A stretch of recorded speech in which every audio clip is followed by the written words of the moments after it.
Extraordinary God, Ordinary People podcast. I'm Ashlyn Everard, your podcast host, and I have the lovely Amber on today. Thank you so much for agreeing to come on. Oh my gosh, thank you so much for asking You're me. welcome. You're welcome. So you're talking off camera a little bit. Yeah. You're a cookout girly. And that's okay. Through and through. I love cookout too. What is your favorite milkshake? Because they have so many flavors. I tell everybody it's called the Amber because it's like, it may give you diabetes, just fair warning, but it is like so good. And I'll never forget my first cookout experience. But the Amber is usually Reese's, Oreo, peanut butter, sometimes M&M's. If you're feeling really sugary, yeah. So it's a doozy, but I'm a big sugar girl and ice cream. So I love sugar. All that combined, just try it and just thank me later.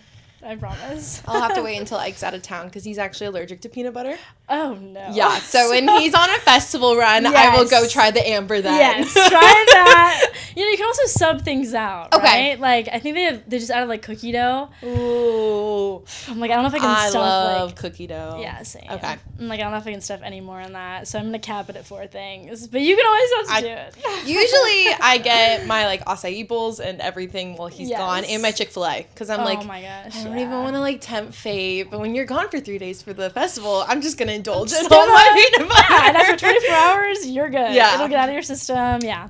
It was a shift at the beginning where I was like, what do you mean I have to look at every ingredient packaging? But it honestly is so like second nature at this point where I'm like, I don't want to hurt you. Like, exactly. Yeah. It's like, you know what? I guess I'll take the extra precautions if it saves you. Because I'm allergic to fire ants. And so we were in Mexico in January. Yeah. And they were like, so some of our cooking is actually with ants. And I was like, oh no, I'll pass. And they're like, is that like a preference? And I was like, no, it's an allergy. And they're like, oh, you've never had an ant before? I'm like, no, they bite me. And then I get like swell up and I have to go to the hospital. And they were like, yeah, let's not try that this trip. And I was like, yeah. And maybe not. No, and I was like, I've also never had to tell anyone that I'm allergic to ants because of food. Yeah, that's definitely interesting. But now you know. I know, yeah. No ants in the food for Ashley. Or peanut butter. Or peanut butter. On one of our first dates, I will admit this on the internet, that I did eat a peanut butter and jelly burger in front of him, and his mom found out, and she was like, what are you doing? And I was like, I don't know. Was it Jack Brown's? Because they do have the... Funny story about Jack Brown's. No, this was in college. Jack Brown's, we didn't realize, was peanut oil. And Ike had gone there 3 times and ate and was fine. And then he took his parents there while I was doing something else. And his mom goes, this is all in peanut oil. And Ike goes, oh, I never knew. So he had eaten there multiple times before that. And then his mom finally got it. Thank goodness none of you happened. Woo, that could have been bad. We also have a friend, my good friend, Alex Lomartier. He also has a peanut allergy. So we usually hit, like, In-N-Out because that one's safe. Yep. But, yeah, like, you do. And I always carry, like, little snacks of, like, nuts on me. And it, like, I'm like, oh, shoot, Alex. So don't want to kill you, Alex. But, yeah, it is something to keep in mind. Yeah. But on this podcast, I love hearing people's testimonies because I feel like God works in so many cool ways that are so unique to every person. Yeah, absolutely. And so, can you tell me about, like, your childhood? How did you kind of come to the Lord? Did you grow up in a house that, like, loved the Lord? Yeah, absolutely. I definitely did. So, I grew up in a big family. I'm the middle of 5, and we're all, like, extremely, extremely close. Oh. My dad was, like, military dad, businessman. Mom was a stay-at-home mom, so she kind of, took care of the house and raised us kids. And, like, even to this day, like, I always say, I'm like, thank you. Like, every Christmas, every birthday, I'm just like, thank you for giving me my siblings. Because they're, like, truly my best friends. They're the greatest people in the world. Like, they inspire me. They motivate me. They make me want to be better. So I'm just so grateful that they raised us to lean on each other, Because one day they're not going to be here, but we'll have, like, the siblings, And so, yeah, we grew up Catholic. So every Sunday it was church. And I honestly loved growing up in that kind of environment. I know some people can't say the same, but we loved it. We had a great church. And I kind of did love the strictness about it, I would say. Like, I don't know. It was just so peaceful to me. And I love, like, the love tradition that. of Catholicism. So, yeah, we grew up every Sunday going to church and learning how to pray. Like, every night we would always say, like, our bedtime prayers together. And growing up, I was such, like, a little worrywart as a kid. So I'd be like, please keep mom and dad safe and grandma and grandpa and don't let anybody get cancer. Like, I couldn't go to sleep because I would just be running through, like, everybody on the prayer list. So. Which is all needed, though. All needed, yeah. I'm like, and then I found myself, like, in this rabbit hole. I'm like, and please keep my dog safe. Like, you just keep going, you know? So, but yeah, I had a wonderful, wonderful childhood, and I'm from Pennsylvania, so up north. But yeah, I miss home a lot, and now my siblings are all off doing their own thing, but we all have, like, the same morals and values that we hold, like, very near and dear to us. And I think that's also what keeps us so close, like, now in our 20s, you know? That's awesome. So yeah, kind of a roundabout way answer. No. So Are you still Catholic, or kind of like, what does that look like when you moved here? Did you move directly from Pennsylvania to Nashville? yeah. Okay. Yeah. So I graduated high school in 2021, and then I moved right to Belmont. And again, like, the Lord has just been so, like, direct in my life, and, like, I feel him so clearly, and not always, you know, like, sometimes you have to, like, really, like, the world can be loud, but I do remember the big choice of, like, what to do with my life, because I grew up kind of shy. I kind of hid the music thing. I don't know why. I just, like, think I was really scared that I didn't have what it takes. And so when senior year came around, I was like, I don't know what to do. Like, I really want to go be this singer in Nashville, but I have no clue how I'm going to get there. I can barely sing in front of people. And then my family, everyone kind of had went to Penn State for, like, finance or business, and so that's kind of just, like, what you did. And so I applied to Penn State, and I was going to be like, well, I love fitness and working out, so maybe I could be in the fitness realm, because that's also a big passion of mine. But after talking to this counselor, she was like, it seems like you're more on the creative side. Like, why don't you apply to this school? It's called Belmont University. And I was like, okay, like, I'll apply to the songwriting program, and if I get in, I'll go. If not, I'll go to Penn State. So I applied, and at first I didn't get in. But I felt God just being like, just try one more time, girl, like, just one more time. And so I was like, I'm going to try again. So I did, and then the second time I ended up getting in. Wow. And so, yeah, the rest is kind of history. I went to Belmont in the fall of 21, and then graduated in May. And so it's been, like, crazy ever since. But yeah, it just, like, felt right, you know? And I felt like God was just pulling me in that direction. It was, because, yeah, like, even with my parents, like, I don't even know how they did it looking back, because I remember being just, like, so nervous that I couldn't sing in front of people. I could barely write a song, but I was like, I want to go to Belmont and be this singer. And they were like, you know what? Yeah. So, and I just can't give them enough credit for, like, believing in me, like, way, way before I ever believed in myself, man. Like, they're great parents. They're phenomenal parents. And I think, them teaching me to be like, listen to God's will. Like, if he wants you to do it, who are we to stop you, you know? And so that's exactly what I did. Those are the best parents. They really are. Like, because there are parents out there that are like, nope, my kid went to this school, and I went to this school, and you're going to do this. And I think that it's so beautiful when you have someone who realizes in yourself who you grew up with, who are your parents, that are like, no, each of my children were made differently in the image of God, and I can go and cheer my child on in something new. Correct. And so I think that that's really, really special. Yeah. Did all of your siblings go to Penn State then, or were you kind of the first one, and then they all kind of followed after you? So, being the middle, so Kyle, my older brother, had went to Penn State. Josie did as well. Then I went to Belmont. Megan also went to Penn State for education, and then my baby sister Sarah's at the Naval Academy. So and it's funny because even what you were saying, like, even as we were growing up, like, they disciplined all of us very differently. We never got the same, like, because we're all different people, you know? And so they treated us like different people, even though we're all very close in age, and there's 4 girls, 1 boy, but they treated us all so different and knew that we had different hobbies and interests, and they let us, like, fully pursue that. And I know it was also hard on my mom, especially for, like, my baby sister going to the military. Wow. As, like, a young female, I know she was, like, it's her baby, you know, but she didn't stop her. And now Sarah's killing it. They all are. So that's amazing. Yeah. That your parents have just trusted the Lord with everything. And then you can also see that and take that into your own lives. Because it starts in the home. It truly We're learning does. about that in church, where it's like, because I help in the kids ministry. And when like the 3 and 4-year-olds, and I'm like, they're like, it always starts in the home. And what can we bring into the home with the parents?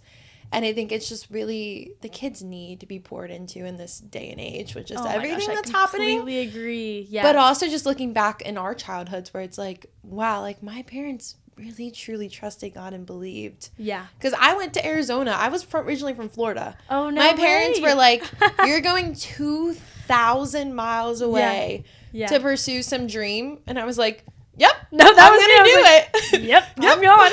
And they were like, oh, okay. And I was the first grandkid to move from Florida. Oh. Every grandkid stayed in Florida, and I never came back. And it was just kind of like, oh, no, like that's what you do. Yes, yeah.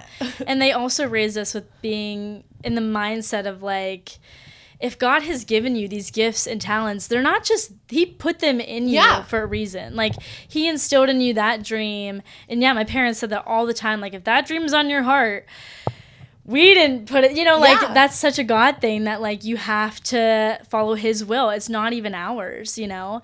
And so they, as hard as it was on them, because, again, coming from such, like, a close family, as hard as it is on them to see us all move away, I know they're so proud and wouldn't want anything else. That's special. But so they are just, I just love my family so much. I can't say enough good things about them. When you got to Belmont, how was that transition for you? Because it's coming from a very close-knit family, like you were talking to.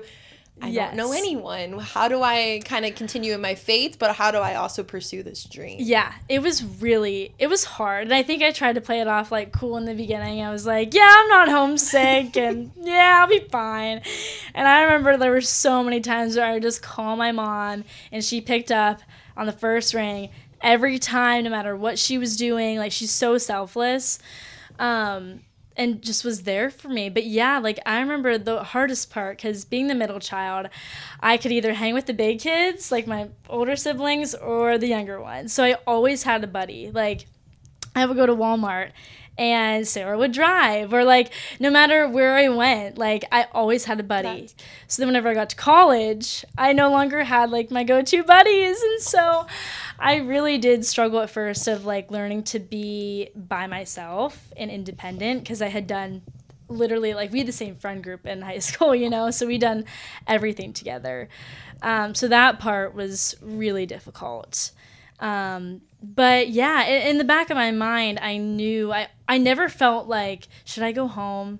Like, I never felt like God was telling me that, like, I couldn't do this or I wasn't ready. It was tough, but I still had that peace that, like, I was meant to be here. And I, even to this day, like, I can't even explain it, but I knew I was exactly where I was meant to be, even though it was, like, it wasn't easy that freshman year. I remember it was tough. It was tough. But you pray, you get through it, and I found such a great friend group and church, and it just became home, you know? That's awesome. Not home, but home. Do you see yourself possibly doing anything else but music? Oh gosh, no. And there were times where because I interned a lot in college on the business side. And I almost took a job at one of the companies, but it almost felt like a cop-out for myself. Like, I felt like if I took the job, I was not believing in myself. I was letting myself down, and I felt like God was like, no, like, you gotta go in this. And for me, like, it would have been easier, I think, and not that getting a job on the business side is easier by any means. But I think mentally I was like, like, I could do that because this is so tough. But again, our parents raised us, if your dreams don't scare you, they're not big enough. And so I'm like, okay, I'm going to do the one that really scares me to death. So yeah, it's always been music, and I think it'll forever be music. So that's amazing. Yeah. I love that. If your dreams don't scare you enough. Like, yeah. Exactly. Wow, and yeah. it really is like, oh man, because it forces you to like just step outside your comfort zone. Yeah. And knowing that like we only like get one shot at this, you know. Yeah, like, and you have that faith that God placed that on your heart for you. Yeah. And knowing that he will like pave the way. Like if he put it here, then like whatever happens, it's his will, not mine. Yeah. After all, like whatever's meant to be is going to be. So I'm just kind of walking the path. How have you seen him on that path? Like, coming to gosh. Nashville, what does that look like for you? So many ways. Wow. I would say the biggest one was probably even in just like the people that I met, like the little angels that he puts in your life to help you take that like big scary step. I would say there's so many people, but there was this like girls retreat that one of my friends, Evie Fowler, was putting on, and I was like, well, I could go, but like I was nervous that, you know, all these girls are so talented, like I don't know. And again, it was just like God's like, you gotta go, like just go. And I'm like, okay, like I'll go. But I remember being like very hesitant about it. And I was like shy and nervous. And so I ended up going, and then I met Julia Maury, who is now my co-writer, producer.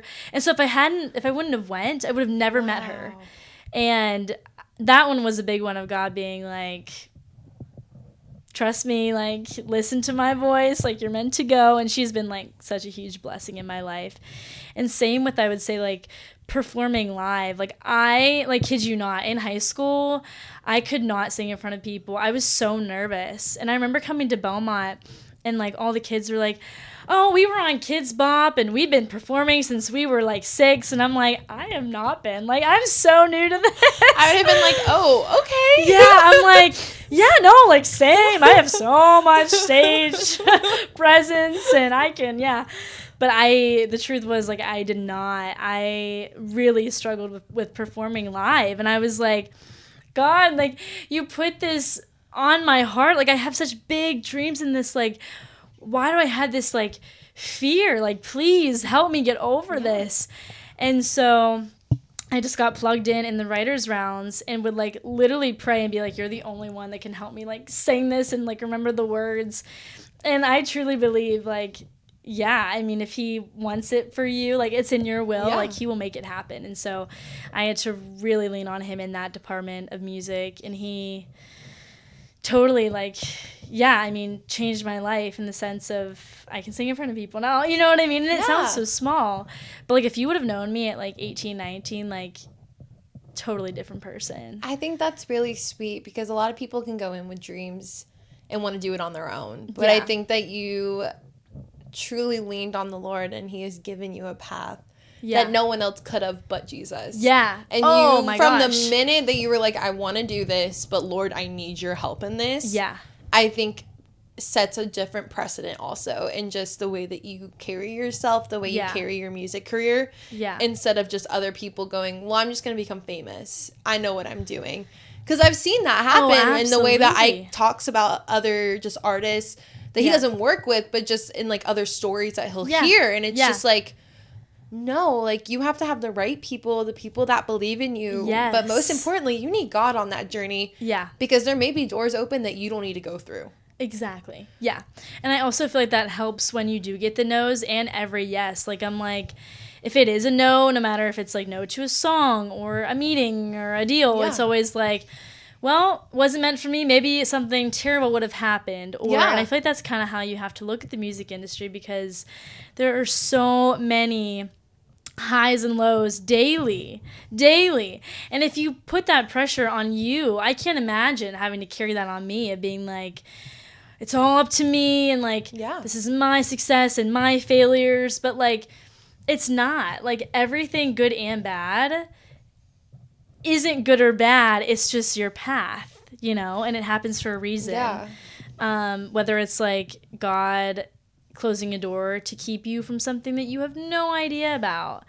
And so, yeah, I can't imagine being in this kind of career, any career, but especially this one where it's like, it's not as steady. You know, you have to like lean on a higher power, man, because it gets tough. And when you're those down moments, like, I'm like, you know what? It's meant to be. It's up to you. Just help me through this, and you'll open the right doors, meet the right people, and it'll all fall into place. You've kind of already touched on it, but if someone came to you and was like, I'm going to move, I want to pursue music, I think I'm going to go to Belmont. Yeah. What would you tell them? Oh, I would say definitely do it. Always take the big scary jump, the big move, because you will grow so much more than you could have ever imagined. And I also would say, like, picture yourself in, like, 10 years, and if you wouldn't have done it. So kudos to you for even, like, taking that big step and doing it and following your dream. And I would say, get plugged in as much as possible and keep God, like, so close, like your best friend. And whether it's like, is this a good person, is this a good move, like, should I be here? And he'll give you those gut feelings, man, like, through and through. And yeah, like, I loved Belmont. I tried to, get as plugged in as possible and join as many clubs and communities, and I miss it so much. But my brother's girlfriend goes there, and she loves it. Oh, what department? Oh, I know she's on the soccer team. She's one of the goalies on the soccer team. Oh, good for her. And wow. she's going to physical therapy school, so she graduates in May. So something with, like, PT, all that. I could never. Good for her. That's awesome. That's what she's doing. And then she just got accepted into UF, so she's moving back home because that's where my brother lives. Yeah. But every time that we go or, like, visit her, go to the campus, it's beautiful. Yes. Yeah, Belmont, and there's always, like, even in the dead of winter, there's guys out there, like, people doing all the yard work. I'm like, they keep it, like, pristine. It's beautiful. And the Christmas lights with, like, the red and the green. No, because we went to Arizona State, and so I love the desert. I love our campus, but every time I saw Belmont for the first time, I was like, wow. Okay. Yeah. Vanderbilt and Belmont, I'm like, okay. I know. These are gorgeous. I don't know what it is about the schools here, but yeah, they, like, take care of them and take pride in them, and yeah, they're, like, beautiful. So I love it. I miss being a student. So what are you up to now? Oh my goodness. You graduated? Yes. I did, sadly. No, it's been so good because I feel like senior year, I thought I took on, like, 2 internships, and I had classes and still releasing music, and I thought, like, that was a grind, but it was, again, God just preparing me for my schedule now, which is, like, so chaotic, but in the best way. Okay. Yeah, I have, like, a couple different jobs, all the different side hustles. I work at, like, 2 different Pilates studios. I nanny. I'll sell merch if I have, like, a night open, which is, like, never, but I love doing it. Yeah, any job that needs somebody, I'm like, I'm there. And then I'll usually book, like, all my sessions after work because I'll open the studio from, like, 4:40 a.m. to, like, 9:45, so then I'll have, like, 11 a.m.s and 3 p.m.s, and just, it's like Tetris every day, just figuring it out. How do you wake up that early?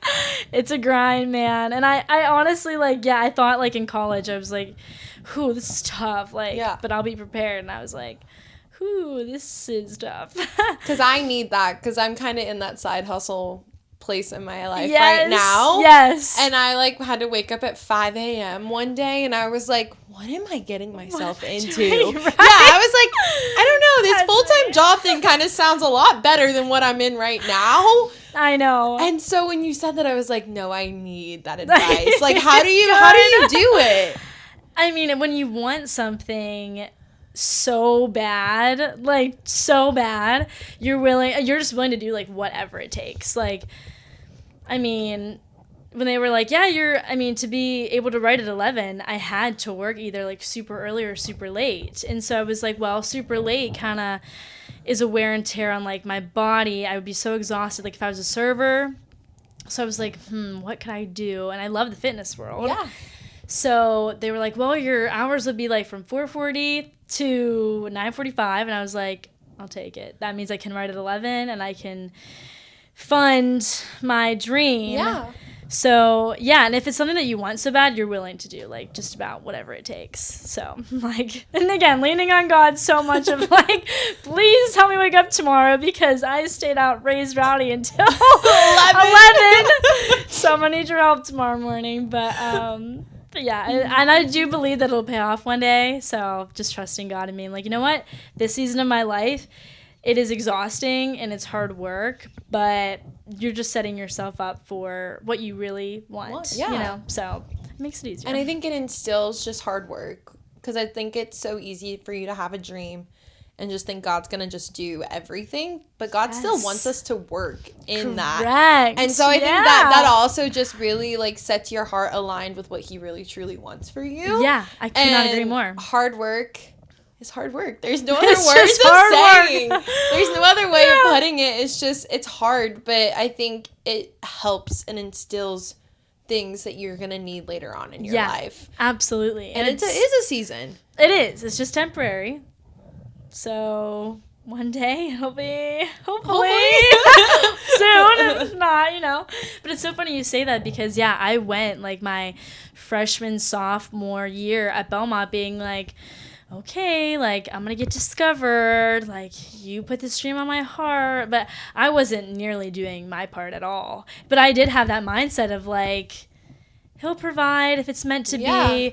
That's not how it works. Like, he will put the tools. Like, I forget, somebody compared it to, like, baking a cake. Like, he won't give you the cake, but he'll give you the flour. He'll give you the sugar. And you have to, like, physically put the work in to build the cake, you know what I mean? Yeah. And so that one, I was like, and like follow his directions and the recipe to be able to get there. Yeah. Yeah. I think it's just like, I've struggled in the past where it's like, kind of like you were saying, no, he's just going to do it. He's just going to bring it. Yep. And I was like, and then when it didn't happen, or I was so naive and thought I knew exactly what God was talking about. Because how can I ever know what the Lord of Lords is actually trying to say? Right. I get to like where I'm at and I'm like, okay, did you really actually say this? Because I didn't think it was ever going to be this hard to get here. But I think I made it more hard on myself than actually listening to him. And I think that more people just need to realize that there is a dream. Yeah. Follow that dream, follow the Lord, but also don't make it as hard on yourself as you need to. Correct. That is so true. Yeah, I don't think that you're doing that, but I think that there's just hard work.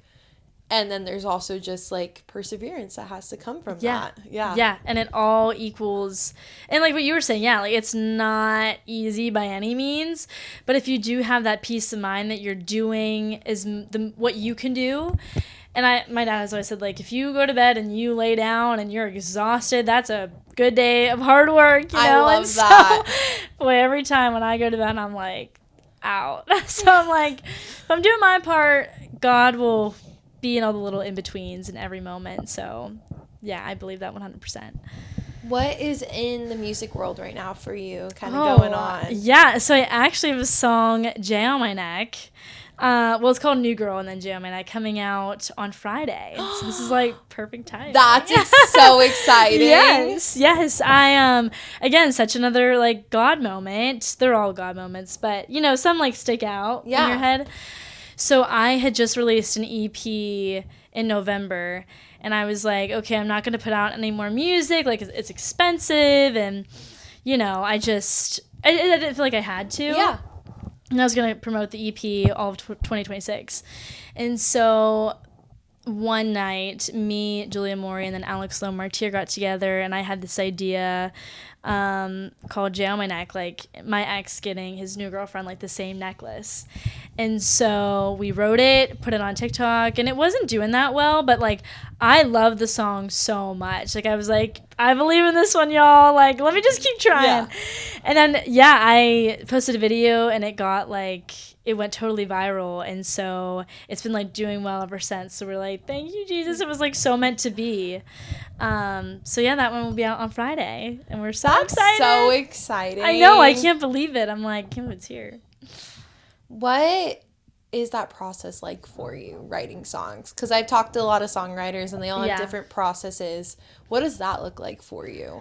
Mine, oh my gosh, I feel like I need like my co-writers to vouch for me here, but I am such a writer that is like personal experience, exactly how it happened to a T. Like, I am not afraid to be very honest and like vulnerable, because I feel like that's our job. Like, if we're not honest with ourselves, then like how are they gonna believe it? You know what I mean? So yeah, I'll always have like little experiences, or even if it happened to like one of my sisters or like something, I'm always jotting stuff down. But I'm a very like personal writer, so all the songs, 99% it's like, yeah, it happened, man. It's like close, near and dear to me. But I also lean a lot on my co-writers as well, and like trust them. And I'm so glad that God has given me not only like talented people, but like kind, hardworking, just good, humble people. Yeah. And they know exactly who they are, but I'm like super blessed to have them, because it's a tough world, it's a tough industry, but when you have those people that you want to see succeed just as much as you want it for yourself, like, yeah, I trust them and believe in them so much. So I'm super grateful to have them. One of my last questions is what is the end goal in music for you? What would that look like? Oh my goodness, that's a good question. What? I don't know. I mean, I've never had like an end goal. I just love creation so much.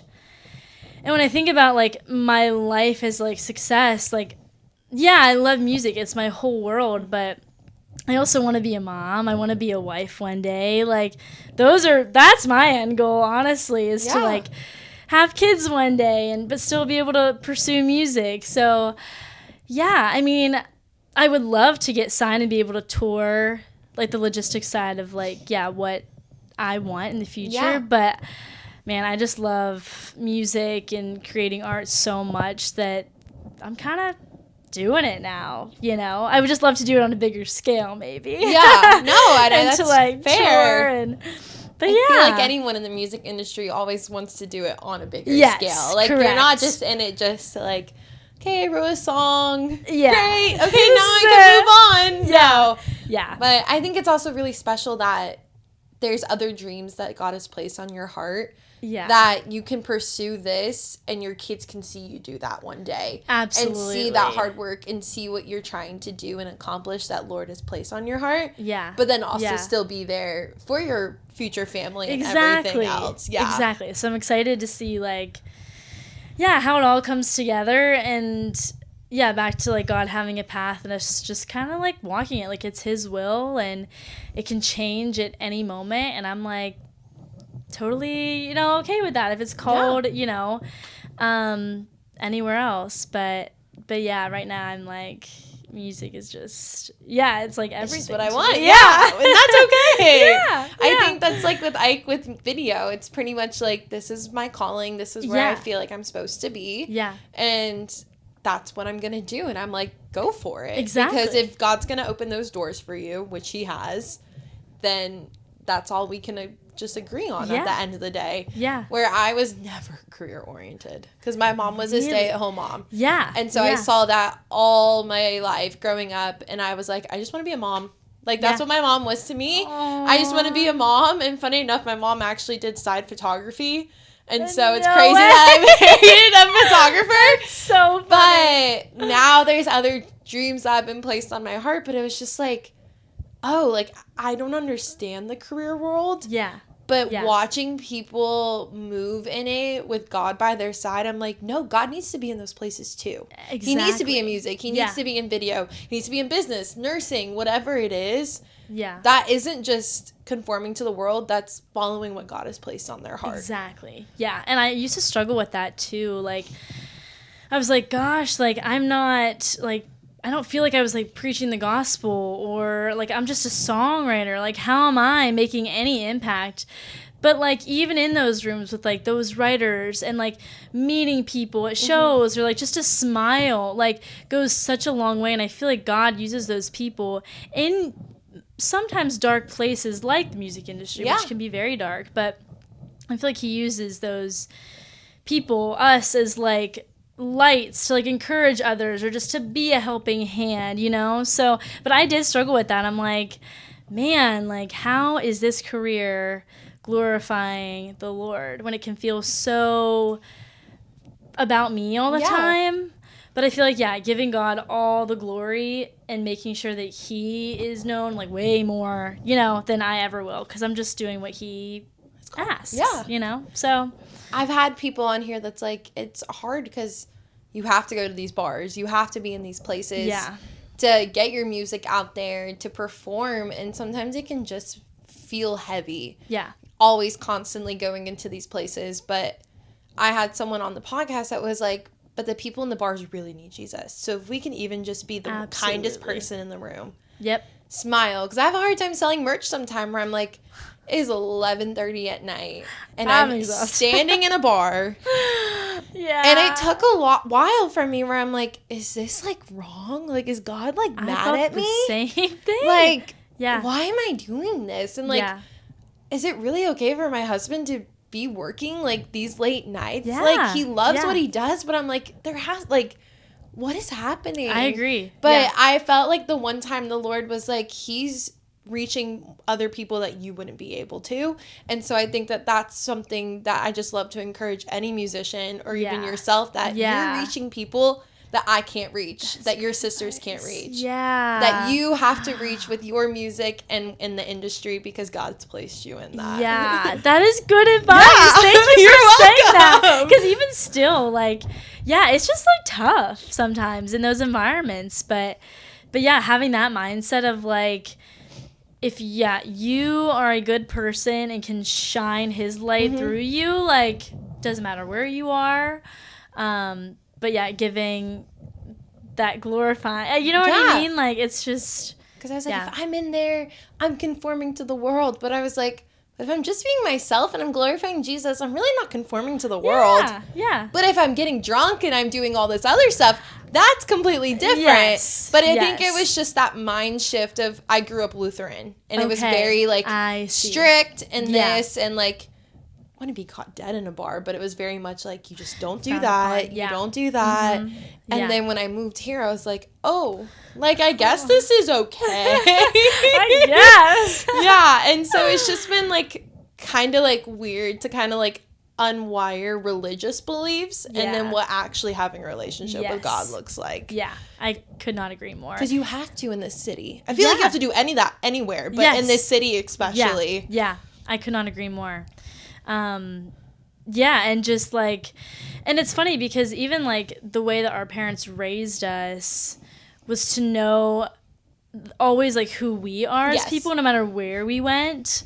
And so that helped a ton. And like, they were very like, you know, what's the word? Like communicative, like very like open parents of like, okay, you're gonna see this, or like, this is what this is, but like, you know who you are, you know who God has called you to be, so like, don't change that and don't like stray away, but you are gonna be, you know, put in different situations, and how will you react, you know? So that's the most important part, is how will you react.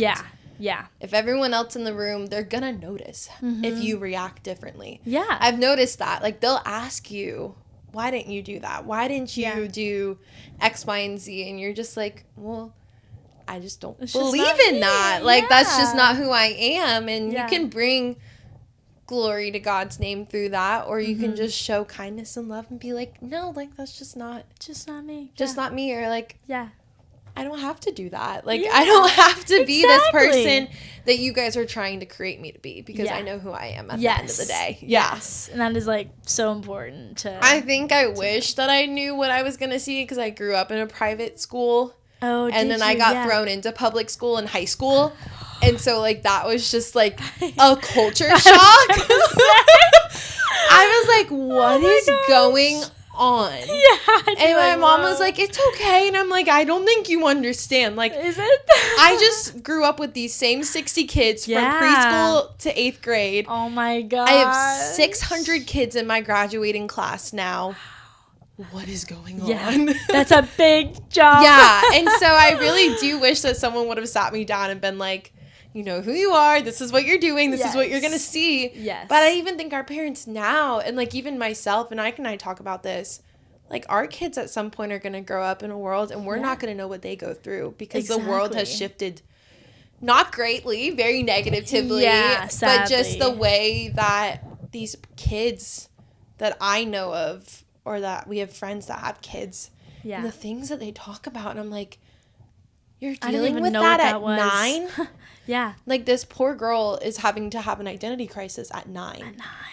And it's like, that's so young. Like, they should not even, like, they should just be a kid. Yeah. You know? And, like, but again, back to what we said earlier, I feel like it all stems from the home of, like, being an active parent, asking the right questions, knowing who they're hanging around with. And, like, again, like, my dad is such a wonderful dad.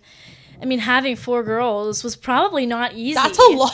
Yeah. Like, I mean, I give him, like, a ton of credit because even as we were growing up, he'd always be like, you girls are so smart, you're so beautiful, like, and so we, even through the ugly stages of, like, braces and bobs and haircuts, like, he always made us feel very secure in who we were, and I feel like that helped, I mean, tremendously in high school of, like, not finding that validation in boys or men because we already had it within ourselves. You had a dad who was speaking that life over you already. Yeah. Yes. And even my mom, too. But, like, I feel like it's very important, that role of a father, to have that with his girls. And so we all definitely, like, credit it to our parents. And, like, my dad just making sure that we knew who we were from a young age. Because, those high school and college years are tough. And, and you're trying to figure out who you are and dating. But we kind of knew, like, of course we didn't know what we were doing, but we knew who we were. We knew what we believed in and what we stood for, and that wasn't going to waver at all. And that's like the foundation that you have to build off of. And I think that that's really special. Yeah. No, I think that's really special. Yeah, I'm once again so grateful for that. And then I just hope I can be half the parent that they are, because like, how am I going to teach my kids, like, all this stuff, you know? Like, because we're like, do we give them a phone? Like, the times have changed so much. But it always just makes me so happy when a kid walks in at, like, Bible school on Sundays and you tell them about Jesus, or you ask them who Jesus is, and they go, Jesus loves me and he died on the cross for me. And these kids are 3. Aww. And I'm like, okay. I can, like, sleep and I can breathe and I can still speak life over these kids, but I know that they're being taught the truth at home, and they know who they are. Like, they know exactly who created them. Mm-hmm. They pray over their snacks. Like, it's not even just the pastor kids. It's just, like, all the other kids. And I'm like, okay, your parents are truly pursuing the Lord, and they are just leaving that overflow to you guys, which needs to be done. Like, these poor kids. Like, I know. It just breaks my heart. And that's always been something that kind of why I'm going into, like, a new career shift with, like, kids and everything. But it's just, they need to be loved more than ever nowadays. And if they're not getting it at home, like, that is such a special role for you in their lives, to be that person, because every kid needs somebody that believes in them and, again, like, encourages them, because there's going to be so many people that try to, like, tear you down in life, and you don't want to believe what those people say. But if you have that one person, or, like, your parents or somebody telling you, like, no, you can do it, and, like, I believe in you, and you got this, like, that's what's going to make the biggest difference. Oh, yeah. Like, our kids coordinator was like, if I ever hear someone call a child a bad kid, she goes, I don't know what I would do. Because she goes, that's not speaking truth over them. That's basically speaking that they're terrible, that they're no good. Mm-hmm. You can say your action was not good. That's not who we are. We're not loving. We're not patient. In that moment, but that's who we need to be. Mm-hmm. But she goes, you can't speak negative words over anyone, especially a kid, because they're going to take that in at such a young age that that's who they are. And then believe that whenever it's like, no, that's not who you are, like, at all. But I think it's so special to hear, like, your parents do that from such a young age, especially with 5 kids. Like, that must have been a handful all the time, but I think that that's so special to just hear and to see how much of an impact that's had on you. Oh, absolutely. And of course, like, my older siblings, like Kyle and Josie, were phenomenal and still are role models to me. And then I want to be that for Megan and Sarah. So I give them just as much credit as well. Like, Josie was such a good big sister, and Kyle, a big brother. You know, like, I saw them do the right thing and who they are, and I was like, wait, I want to be just like them, you know? So life's a funny thing. That's really sweet. That's really sweet. If you could give advice to someone who may not know the Lord, this will kind of be my last question, who doesn't know the Lord, but wants to either come back to him or start a relationship with him, what would that kind of look like for you to kind of speak to them? I would say it's that missing piece that you truly cannot find in a career, in success, in failure, in a person. Like, Jesus and God is this piece that is so much bigger than, like, anything you can ever imagine. And to just lay all your worries and your stress and, like, all those hardships at his feet is the most, like, freeing feeling that you will ever feel, I believe. So I would say if you're looking for that, like, sense of peace or just calmness in your mind and body, like, that is God. And listen to those, like, little voices in your head. That's your gut, because I believe it's Jesus 1,000%. Oh, yeah. And there is no wrong direction with him. You know, you just kind of listen to his voice and you follow that. And, you know, you're going to make mistakes along the way. We all do. That's human. But he forgives you no matter what. And so, yeah. That's kind of what I would say. I love it. Well, thank you so much for coming on. Thank you, Ashlyn. This has been so welcome. Fun. You're welcome. Well, to everyone who's listening, we'll be back again next Tuesday with a new episode. But until then, I hope you guys have a great rest of your week. Bye, guys. Bye.